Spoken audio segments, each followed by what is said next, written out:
Well, thank you very much, everybody, for joining me. My name is Aaron Dinette. I am the Vice President of IT Systems with Nims and Associates. I've been with Nims, oh man, it must be something like 17 or 18 years now.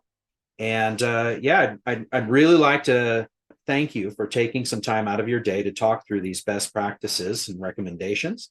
So, with that, we'll just kind of introduce things. Cybersecurity has always been a concern, but it is rapidly becoming much more popular. And through this short presentation, I'm hoping to shed a little light as to some of the driving factors behind this. As such, I plan on keeping this relatively high level, as all of the points that we talk about today could warrant their own deep dive webinar.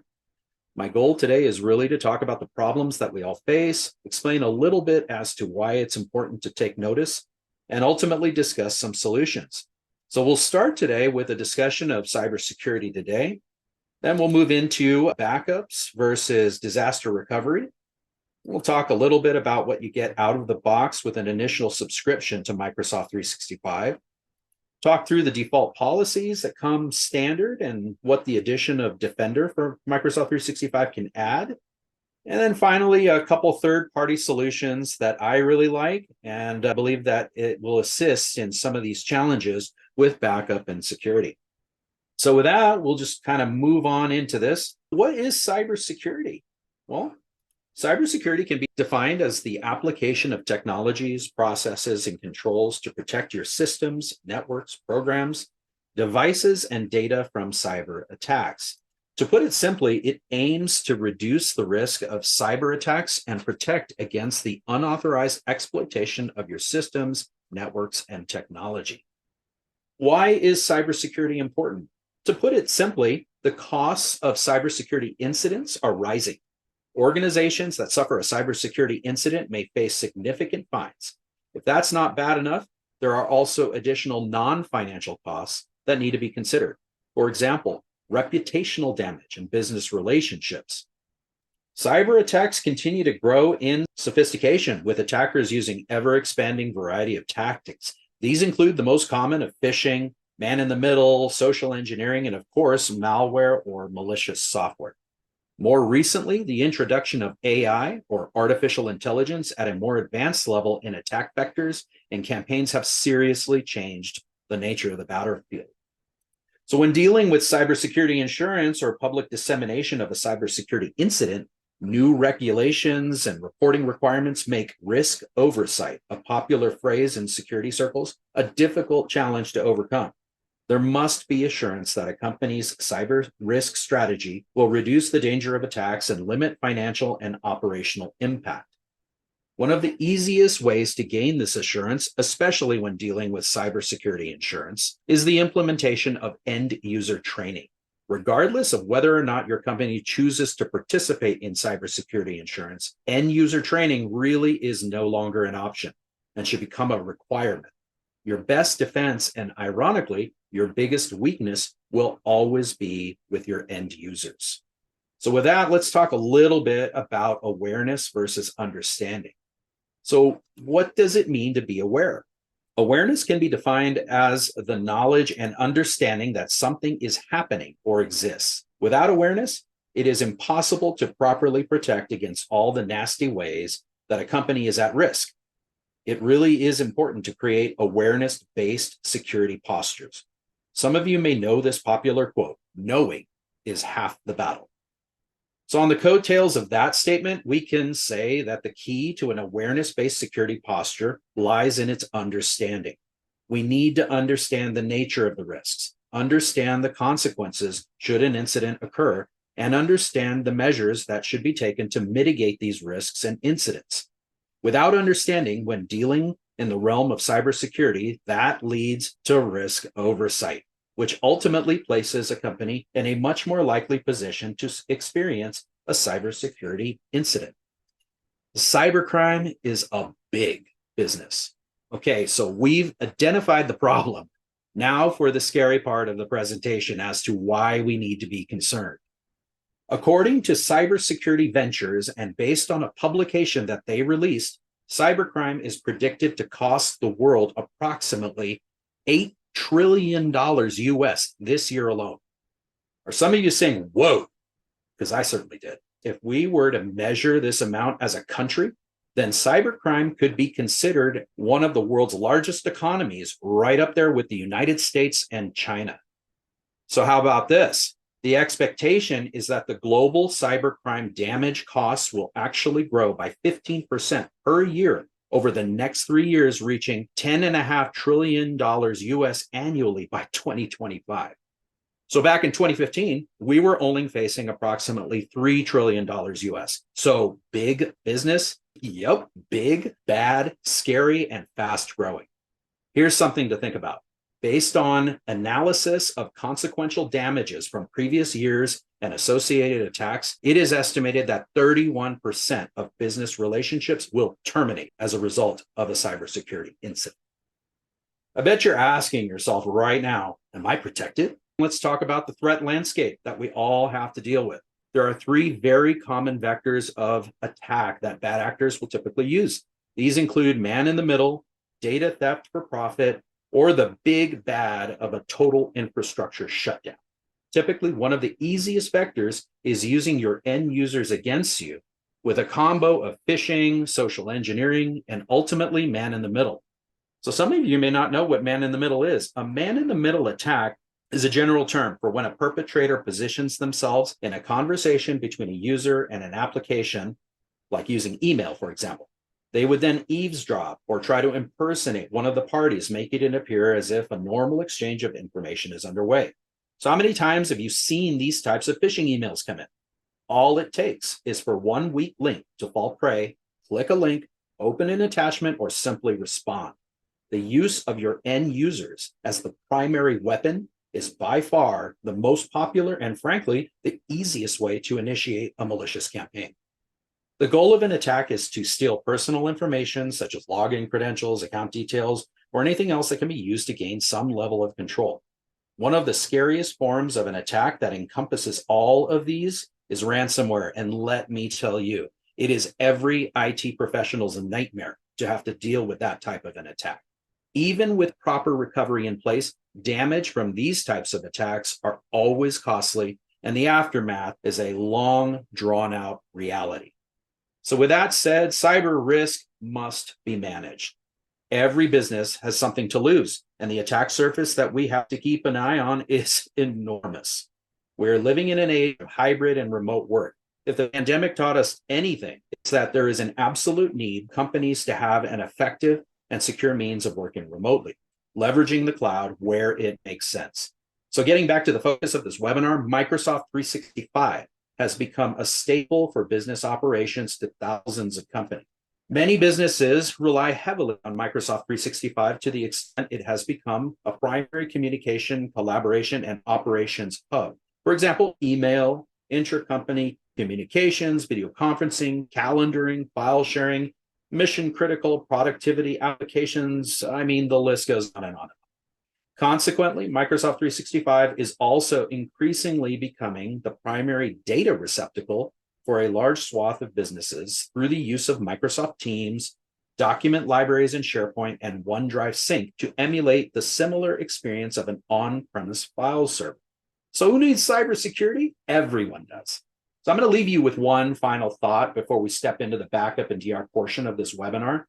More than half of all cyber attacks are committed against small to mid-sized businesses or the SMB market. And 60% of those businesses will actually go out of business once they fall victim to a cyber attack incident or hack.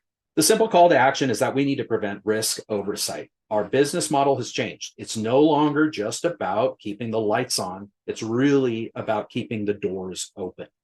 Cybersecurity must become an agenda item when discussing business continuity, and as such, needs to be worked into the budget if it doesn't already exist.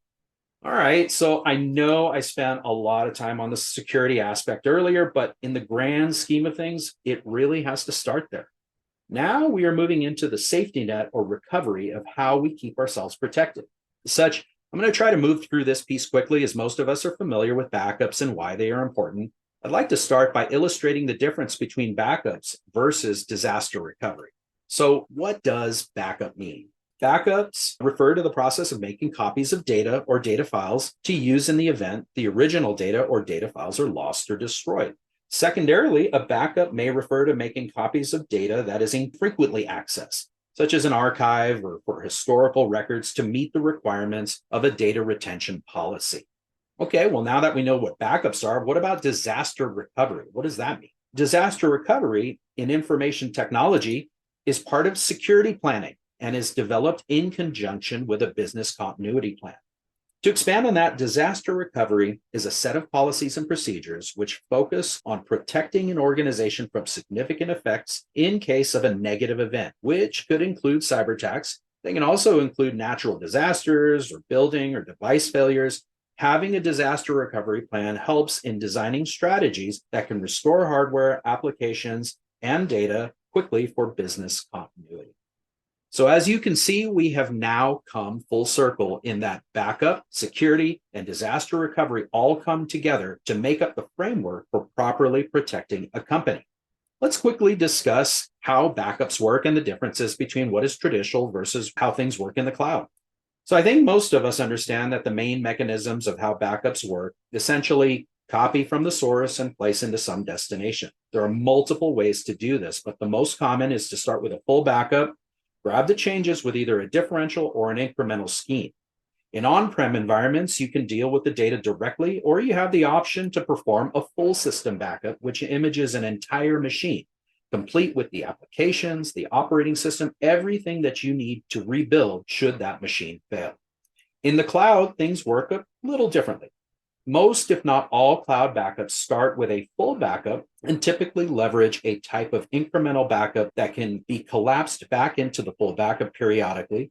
So that way, the amount of data to transfer is kept manageable. Targets in the cloud are made up of services like Wasabi or Backblaze or Amazon S3 for business storage. Or there are personal cloud storage repositories like Dropbox, for example. There are pros and cons to each type of storage medium and how they should be used. Many of you may be familiar with software as a service or SaaS.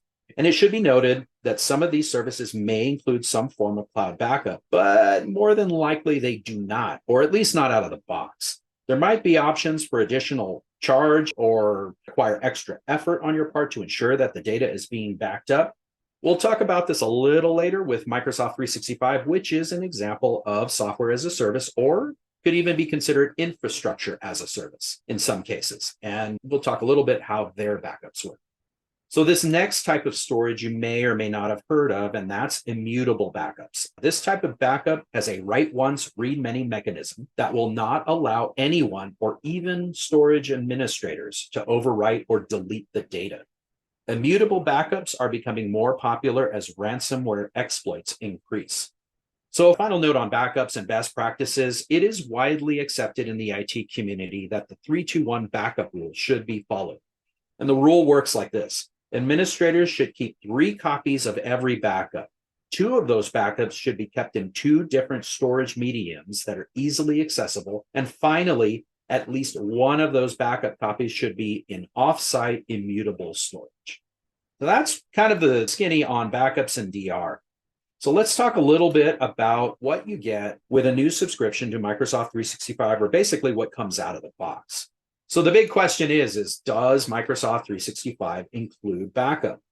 Well, making the move to the cloud is not without a certain amount of risk. Out of the box, Microsoft 365 is not set up for traditional backup or disaster recovery in the way that we are familiar as compared to how these very important practices are implemented within an on-premise infrastructure. So does Microsoft 365 back up your data? Yes and no, depending on your perspective. To be clear and not to rattle too many cages, Microsoft 365 definitely does have a form of data backup and retention within their infrastructure. You most definitely can, in fact, recover deleted items. However, the native Microsoft 365 recovery tools are quite complex for anything that doesn't fall within the scope of a simple rollback. Restoring emails from the deleted items folder in Outlook, for example, can assist with recently deleted emails by mistake. But what about other scenarios? What about long deleted or purged files? or corruption in mailboxes, or items lost due to cyber attacks that have gone unnoticed. These are just a few things that can dramatically change the landscape of restoration in Microsoft 365. With that said, let's talk a little bit about versioning. This is an easier concept to grasp if we think about documents or files in OneDrive or files that are synced to SharePoint document library. So out of the box, by default, Microsoft 365 saves a version of a document every time a user clicks the save button. However, if autosave is turned on, Microsoft 365 will automatically save a version of the document every few minutes. Suffice it to say, there are limitations as to how many versions can be saved, but it is a huge number. And also, it is subject to the default retention rules. That's where it gets pretty important. Per Microsoft, the default retention is set at 15 days for soft delete and 30 days where a hard delete occurs. So retention policies are not Microsoft 365 backups by themselves, but they are one part of the picture. Utilizing retention policies in Microsoft 365 can take advantage of built-in immutability within the service to keep data for the duration of your business needs. For example, if you need to keep data such as email or files for 10 years, you absolutely can. But we need to be clear. Retention policies are not backups. They simply ensure that the data isn't removed from the service.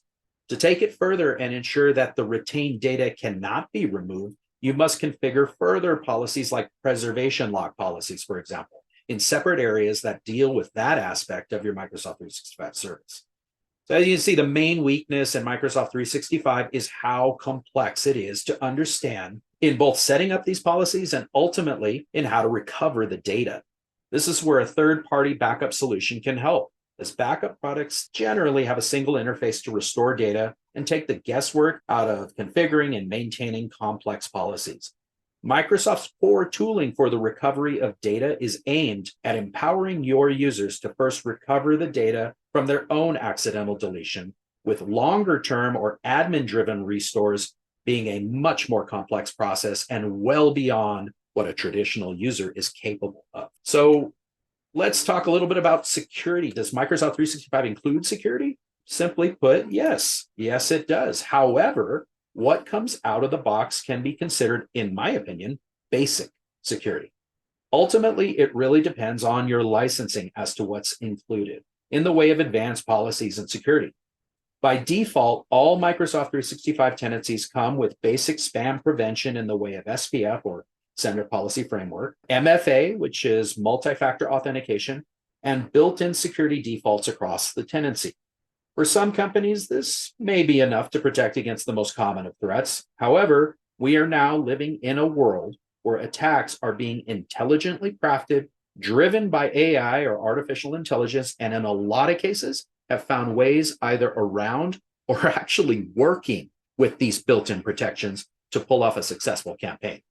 So with that said, let's talk about what Microsoft includes at all license levels. So the default policies include requiring all users and admins to register for multi-factor authentication using the Microsoft Authenticator app or any third-party application that leverages OAuth or Open Authorization or TOTP, which is a time-limited one-time password.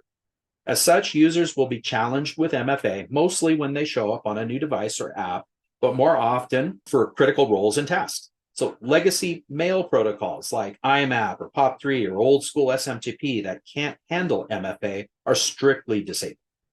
These old protocols do not conform to the newer modern authentication that Microsoft 365 uses, and as such can no longer be used without some form of advanced or complex configuration. All admins will require extra authentication every time they sign in. Beyond these policies, either a higher level of licensing or the a la carte edition of Defender for Microsoft 365 must be added to the tenancy to take advantage of more advanced security. So we'll talk a little bit about what Microsoft offers in Defender for Microsoft 365. It certainly is more robust protection. So this may be included with your licensing depending on your subscription level. It should be noted, though, that standard plans do not include this feature. You can, however, add it as a service a la carte to your existing subscription for an additional charge per seat, of course. So with the addition of Defender, you get quite a bit more in the way of protection.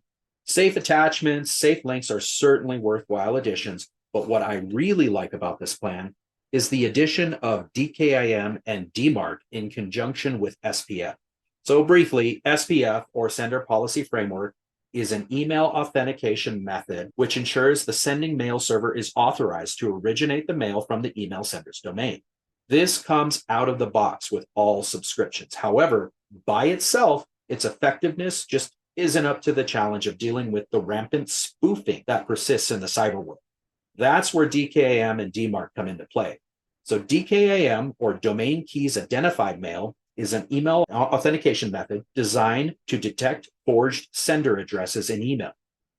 DMARC, or Domain-Based Message Authentication Reporting and Conformance, is an email authentication protocol that is designed to give email domain owners the ability to protect their domain from unauthorized use. The trifecta of all three of these policies in place works synergistically and will dramatically reduce the capability for a bad actor to spoof your domain. So with that, let's talk about a couple of solutions. And hopefully by now, everyone has heard the call to action to take a closer look at your existing security posture and your recovery strategy. Let's talk about some recommendations on where to go from here. At the very least, my initial recommendation would be to take a strong look at the addition of Defender for Microsoft 365. There most probably will be an additional charge to add this to your subscription, unless you are on one of the more advanced licensing plans with Microsoft. However, the additional security policies are truly a must in properly protecting against today's most robust attack campaigns. As with all things Microsoft, there is configuration and policy creation that will be required to get this piece set up properly. Just adding the subscription is not enough.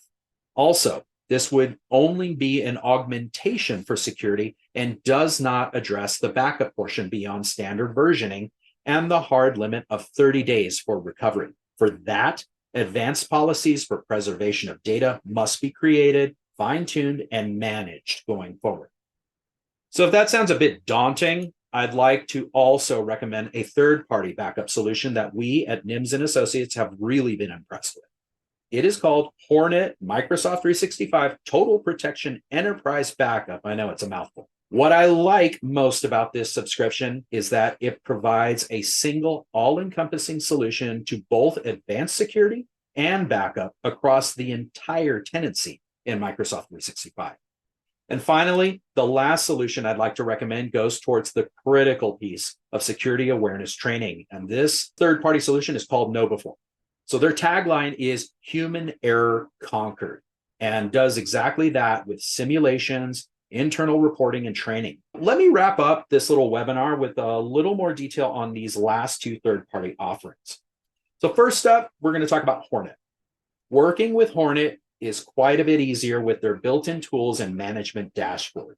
The complexity of policy creation is taken care of for both backing up the entire tenancy, including all mailboxes, all Teams data, SharePoint data, document libraries, all OneDrive data, everything in the tenancy. Even shared, unlicensed mailboxes are backed up. There is no storage limitations on backups, and the archive data can be kept into perpetuity as long as the subscription is active. So in the realm of security, you get everything that comes with the standard Defender for Microsoft 365, as well as several additional features that extend your protection even further. A couple of the features that I really like is Hornet's live email tracking. That provides a dashboard level view to watch and work with traffic in real time as it either comes into or goes out of your tenancy. This is so powerful when running forensics on a potential attack campaign. Speaking of forensics, included with Hornet is the forensic analysis and ATP, or advanced threat detection, that includes dynamic AI-based detection mechanisms, providing an always active defense against both targeted and blended attacks. Artificial intelligence fighting for you against AI that is rapidly becoming the favored way to run these malicious campaigns. There are so many more features included with this subscription that I highly encourage you reach out to us to take a closer look at this product and see if it's a fit for your business. Finally, Know Before has been around for quite some time and has rapidly become one of the most robust solutions in arming your users with the necessary knowledge to identify and prevent attacks before they even start. The big bad cyber crime lords of the internet are certainly using your users against you. It's really up to us to ensure that we are properly training our users with the necessary knowledge to identify and shut these guys down. In my opinion, end user training and awareness is of the utmost importance. When you hear about these large scale attacks in the news, how many of you know that the majority of the time it all started with an end user that opened the door and let the wrong person in? Think about it like this. You could have a fortress of security in place with armed guards, biometric locks, surveillance, and a slew of other protections in place. However, all of it can be undone by a user that simply ushers in the wrong person and guides them through all of that security. Know Before is the solution to that problem. Through the fine-tuned and targeted simulations, we can identify the weak point in our users' knowledge, then put together enterprise-level reporting to measure where we start with that knowledge, and subsequently create computer-based training programs from a massive library of content with the ability to tailor the training for those that need more and those that might need less to improve their knowledge where needed. And finally, we'll see the results progress over time with an overall security posture rating that looks pretty awesome in an executive summary or at the next board meeting or in the next management meeting. So we've covered quite a few things this morning. I truly hope you found this presentation interesting and informative. As always, we are so very thankful for you and your trust in partnering with us. It has always been the goal of Nims and Associates to provide guidance and recommendations in keeping your business properly cared for. I encourage you to reach out to your lead engineer to check in, sync up, and see where we can help. Thank you so much for your time. With that, I'll turn it back over to you, Henry. Thanks, Aaron. So if anybody has any questions, I don't see that any questions were typed, but I'm going to go ahead and unmute the lines here. So if you do have a question, you can just go ahead and ask Aaron any questions you have about security in Microsoft 365. Well, let's see. Looks like we've got, if I back up my data in the cloud, am I able to get to it on my own, or do I need you for that? That is an excellent question. So certainly we can assist with that. However, especially with and I'll speak towards that third-party tool of Hornet that I was talking about earlier. With any of these third-party tools, Know Before, Hornet, we can absolutely set you up with access to the dashboard so that your view will look similarly to what our view is. And we can even provide training on how to work within the tool so that things like simple restorations can be accomplished internally by your own IT staff or by yourself. And as always, we're always here to assist if there's something that you can't get to and is beyond the scope of your capabilities. When you're dealing with the native tools in Microsoft 365, probably the easiest answer there is, again, if you're falling within the framework of the simple rollback feature that they offer out of the box, then that is something that most users can actually do on their own. And a lot of that, when you're dealing with soft delete, you can just simply use, for example, recover deleted items in Outlook. If it goes into the next bucket that is slated for the hard delete at 30 days, then that's a little bit more complex and requires getting into the 365 tenancy to actually initiate those types of restorations. Beyond that, it gets very complex. You really need to know PowerShell, and you have to be able to work with the advanced policies that exist in Microsoft 365. And then we've got a question here about the Know Before service. Is there actually a way to see improvement? I'm concerned about ROI with stuff like that. Yeah, absolutely. Absolutely. So one of the most powerful features that I like about Know Before is just how much detail is provided in the analysis and the reporting features. When I say enterprise level reporting, there are methods in there to measure your initial baseline based on the simulations that are run to establish where people are at. And you start with a security posture rating. And then as the campaigns are run and the training is accomplished, You can do reporting on the success rate of your employees as far as the training that is accomplished. Think of it like a classroom scenario where you're actually getting some level of grading, some way to measure, the progress and what people are doing with the training. And then beyond that, as you progress over time in running multiple simulations, which is an ongoing thing, you'll see that the effectiveness of the training is strengthening your security postures as more and more of your users are identifying these malicious attacks or these things that look like phishing or spam and whatnot. So yeah, so there's certainly a lot that we can do with that. So let's see, there is a lot of configuration needs to be done with Microsoft. Is there a way easily to see what's been configured and what is left to be done? Well, the simple answer there is that out of the box, Microsoft has taken the guesswork out of dealing with backups and retention by basically setting it up so that you have recovery up to 30 days. So out of the box, most companies, in my experience, that's not enough, simply because there is a desire for retention beyond the 30-day mark. But out of the box, it's already set up for you. There's nothing you have to do. Beyond 30 days, though, however, if you have a desire for that and you want to stick with just the native tools that Microsoft offers, then that is up to the individual company or the individual tenant. Or, of course, you can work with us and we would be happy to assist in creating those policies and working with you to fine tune it based on your business needs. So that's kind of a case-by-case basis. And then from a security standpoint, Microsoft, like I said, comes out of the box with standard or general security in the way of multi-factor authentication. They come standard with disabling legacy protocols, basically everything that we kind of talked about earlier. But they do not, for the normal or standard level subscription, include the advanced policies like safe links scanning, attachment scanning, anti-phishing, anti-spoofing, DKIM, DMARC. Any of those advanced security policies will not come with that subscription. And then should you decide to add that, then yes, that also has to be manually configured. So the policies themselves don't just enable, they have to be created and they have to be fine-tuned. And of course, all of that is on a case-by-case, and you would tune it based on your business needs. So hopefully that answers those questions. Let's see, is there another one? How exactly does Hornet help with ransomware? Our emails are in the cloud and not on the server in our building. Yeah, so that's a great question.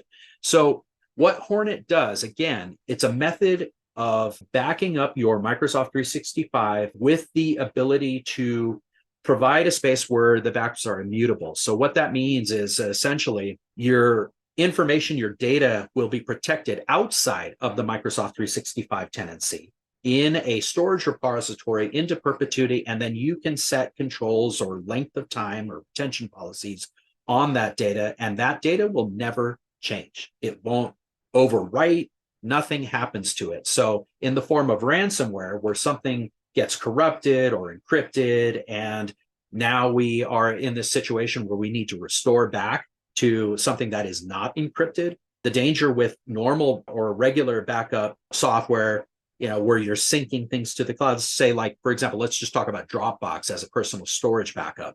If your computer is encrypted, well, then you're just backing up encrypted data and you have no restoration at that point.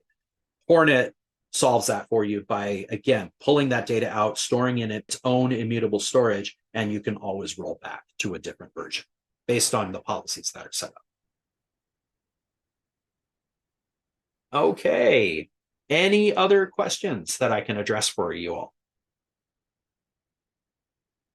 All right. Well, thank you so much. Again, I know everybody's day is super, super busy, and really appreciate you all taking the time to spend a little time with us and hear about this call to action and learn a little bit more about, security and backup recovery strategies.